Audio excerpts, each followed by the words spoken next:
LPG গ্যাসের দাম বেড়েছে কারণ এলপিজি গ্যাস যে ফর্মুলা এখানে মূল্যটা নির্ধারিত হয়, সৌদি আরামকোর একটা সিপি প্রাইস থাকে, এটার সাথে একটা প্রিমিয়াম যোগ করে মার্কেটে প্রাইসটা আসে, ইম্পোর্ট প্রাইসটা হয়।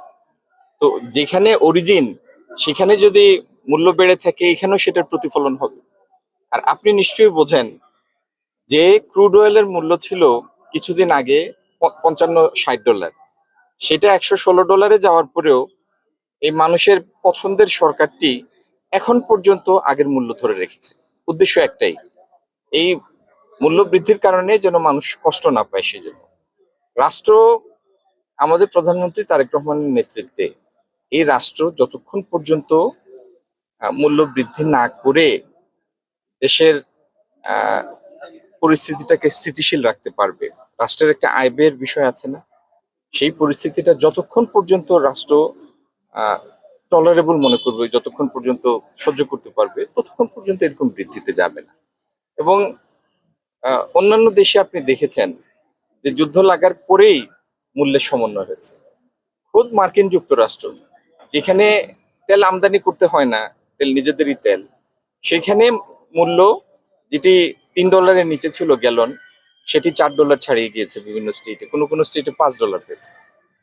বাংলাদেশ একটা দরিদ্র রাষ্ট্র, তার আর্থিক সক্ষমতা অত্যন্ত সীমিত, সংকীর্ণ, তার রিসোর্স মোবিলাইজেশন সেটাও খুব কম।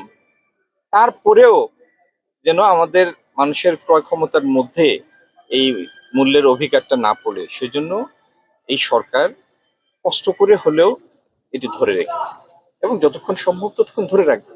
শিল্পের উৎপাদন জ্বালানির কারণে কমার সুযোগ নাই, কারণ যে সমস্ত শিল্প গ্যাসের দ্বারা পরিচালিত হয় সেই সমস্ত শিল্পে গ্যাস সরবরাহ নিশ্চিত করেই পণ্য হিসাব করা হয়, সেইভাবেই জ্বালানি মন্ত্রণালয় তার গ্যাস সরবরাহকে নিশ্চিত রেখেছে।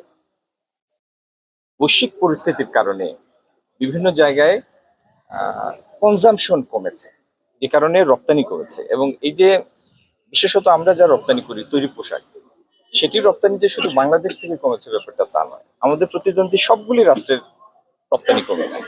তো এটি একটি বৈশ্বিক বাস্তবতা, বাংলাদেশের জন্য আলাদা কিছু না। জাপানের সাথে আমাদের একটি ইকোনমিক পার্টনারশিপ এগ্রিমেন্ট স্বাক্ষরিত হয়েছে, সেটি অবশ্য এখনো পার্লামেন্টে রেটিফাইড হয়নি, সেটি পাশ হলে তারপরে সেটি আনুষ্ঠানিকভাবে অ্যাক্টিভেটেড হবে। তা আমরা আশা করছি আগামী দিনে জাপানের সাথেও জাপানি বিনিয়োগ আমরা বেশি বেশি আকৃষ্ট করতে পারবো। এবং আমরা অনেকগুলি দেশের সাথে ফ্রি ট্রেড এগ্রিমেন্ট এফটিএ স্বাক্ষরের জন্য প্রস্তুতি নিচ্ছি। এগুলি সম্পন্ন হলে এলডিসি গ্রাজুয়েশনের পরেও বিভিন্ন দেশে আমাদের আহ, আহ, আমরা প্রেফার্ড ট্রিটমেন্ট পাবো, আমাদের পণ্যের প্রবেশাধিকারের ক্ষেত্রে আমরা একটা প্রেফার্ড ট্রিটমেন্ট পাবো। শীত মৌসুমে ডিজেলের ব্যবহারের কথা বলছেন, তাই তো? শীত মৌসুম তো এখনো শুরু হয় নাই, আমি নিশ্চিত জ্বালানি মন্ত্রণালয় এই বিষয়ে যথাযথ উদ্যোগ নেবে। আর সেচের বিষয়টি তো কৃষি মন্ত্রণালয়ের সাথে সংযুক্ত।